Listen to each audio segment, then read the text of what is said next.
Hvala što ste mi se pridružili u još jednoj epizodi Croopsa. Prije nego što krenemo na temu, naravno pozvat ću vas da se pretplatite na kanal ako već niste, dijelite i lajkajte video i uključite se u raspravu u komentarima. Sve mi to pomaže i motivira me da stvaram dodatni sadržaj u ovim teškim vremenima kada svi onako moramo zbog općeg dobra biti zatvoreni u svojim domovima, pa se nadam da vam i na ovaj način u jednu ruku činim taj period možda nešto malo zanimljivijim i zabavnijim. Današnja tema je jedan važan događaj koji je prošao gotovo nezamijećeno u medijima od 27. ožujka, zbog toga što je naravno potpuna usredotočenost medija trenutno na virusnoj pandemiji koja hara planetom. No, 27.3. je u NATO službeno primljena 30. članica, Republika Sjeverna Makedonija, što je bio konačni rezultat dugog i sporog puta, uglavnom obilježenog sporovima sa Grčkom zbog imena Makedonija. Naime, Grčka je promatrala na ime Republike Makedonije kao napad na vlastitu povijest, na antičku makedonsku državu, kao i na modernu regiju Makedonija u samoj Grčkoj. I to čak promatrala na jedan način potencijalnog grabeža i prisvajanja regije Makedonije. Taj problem je konačno riješen 2018. godine Prespanskim ugovorom kojim je Republika Makedonija promijenila ime u Republika Sjeverna Makedonija. I time je Grčka postigla što je željela i put u ulasku u NATO je postao slobodan i to se evo konačno i realiziralo 27.3. To ponešto naravno mijenja geostratešku sliku jugoistočne Europe. Sada je u njoj zapravo ostalo samo Srbija, Bosna i Hercegovina i sporno Kosovo koje nisu članovi NATO-a.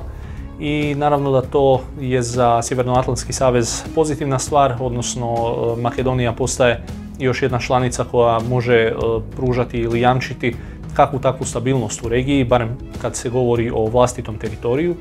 I naravno postoji komponenta međunarodnih operacija i međunarodnih misija gdje će makedonski vojnici moći sudjelovati i time u jednoj mjeri rasteretiti savez. U skladu sa mogućnostima države, makedonska vojska je relativno mala, čini ju oko 8000 pripadnika i još nekih 5000 pričuvnika. A ustrojbeno je podijeljena na dva zapovjedništva, zapovjedništvo za operacije i zapovjedništvo za doktrinu i obuku, kojima pak potporu pruža treća formacija, logistička baza. Izravno pod glavnim stožerom su još i Centar za elektroničko izviđanje i počasna bojna. Zapovjedništvo za operacije raspolaže sa jednom pješačkom brigadom, čije su glavne manevarske formacije 4 pješačke bojne i jedna tenkovska bojna, uz podršku topničke bojne. A na istoj razini nalazi se i zrakoplovstvo, koje je ustrojeno kao wing, odnosno krilo, i osnovna operativna komponenta mu je helikopterska eskadrila, koja sadrži i transportne helikoptere i borbene helikoptere.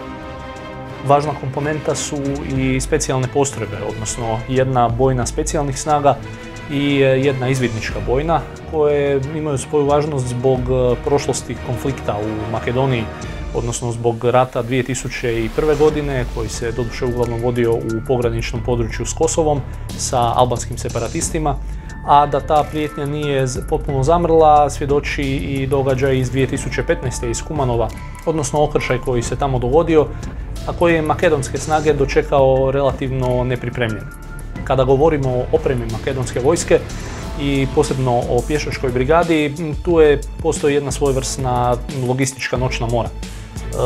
Glavnu udarnu snagu čini 30-ak tenkova T-72A, no gotovo svi ostali oklopnjaci, odnosno oklopni transporteri i borbena vozila pješaštva su privučeni sa različitih izvora, više su različitih tipova, tako da imamo BTR-70, BTR-80, BMP-2, imamo MTLB-ove, imamo grčke Leonidase-2, imamo američke M113 te njemačke oklopnjake Hermelin.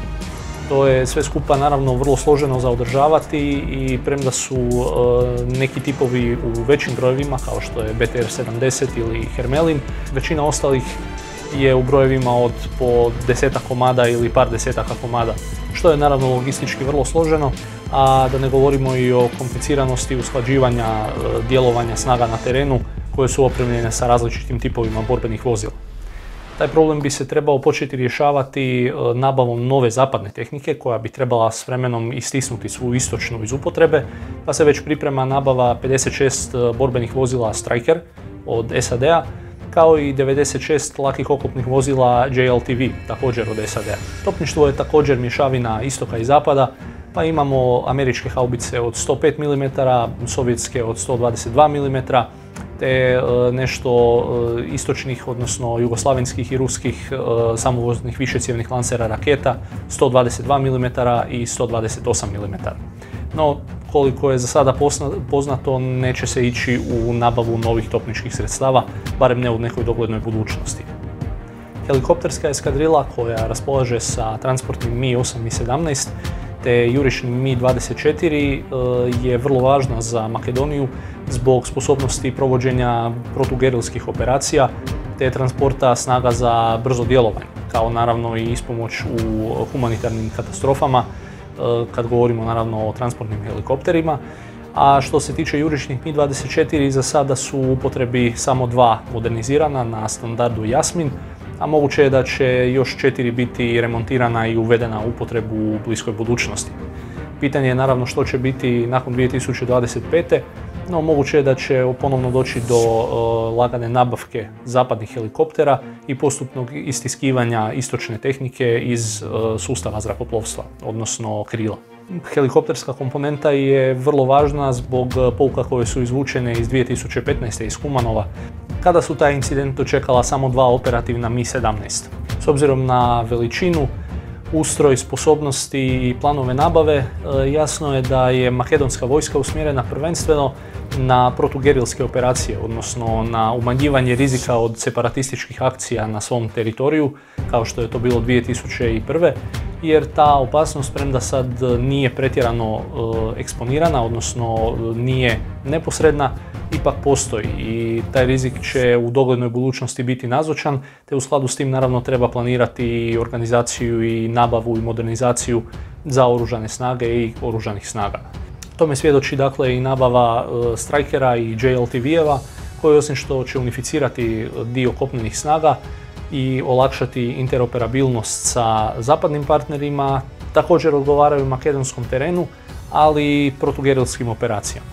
Prijelaz na zapadnu tehniku će naravno olakšati logistiku i interoperabilnost sa zapadnim snagama i to će olakšati eventualno sudjelovanje makedonskih vojnika u međunarodnim misijama, odnosno posebno u NATO-vim operacijama, jer Makedonija ima dugu povijest sudjelovanja u međunarodnim misijama kao što je i Afganistan i Irak. Zapravo, Makedonija će narednih 6 godina biti domaćin zapovjedništva Sea Briga, odnosno jugoistočne europske brigade, što je multinacionalna formacija za mirovne operacije. Planirana nabava oklopnjaka od SAD-a će modernizirati makedonsku vojsku, no pitanje je hoće li se odlučiti za nabavu dodatnih serija takvih vozila u budućnosti, odnosno hoće li cjelokupne snage prijeći na Strykere, na JLTV-eve, te hoće li se modernizirati topništvo, potencijalno možda čak i teški oklop. Ono što je vrlo bitno je i kako će se razvijati ratno zrakoplovstvo, odnosno zrakoplovno krilo, budući da će nakon 2025. svakako trebati promisliti o nabavama zapadnih helikoptera, te posebno borbenih helikoptera, što je sposobnost za koju je vrlo važno da Makedonija zadrži zbog potencijalne ugroze od separatizma u nekoj budućnosti.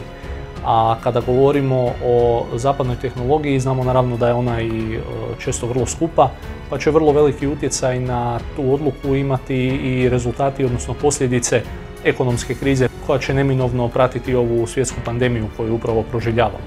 Zadržavanje borbene helikopterske komponente je vrlo važno za sigurnost države, budući da je mala vjerojatnost da bi se takva sposobnost mogla u kratkom roku razviti sa zapadnom tehnikom kao što je to učinjeno 2001. kada su na brzinu nabavljeni borbeni helikopteri i jurišnici Su-25. No, s obzirom na relativno stabilnu sigurnosnu situaciju u Makedoniji i ekonomske posljedice pandemije, malo je vjerojatno da će se u nekakvoj neposrednoj budućnosti ići u dodatne kapitalne nabave borbenih sustava. I evo tako smo došli do samog kraja. Hvala vam na pozornosti sve do sada. Recite mi svakako u komentarima što mislite o makedonskoj vojsci, o njenom razvoju i kakve prijetnje su pred Makedonijom u budućnosti. Ako već niste, pretplatite se na kanal, lajkajte i dijelite video, a mi ćemo se onda uskoro vidjeti u novoj epizodi CroOpsa.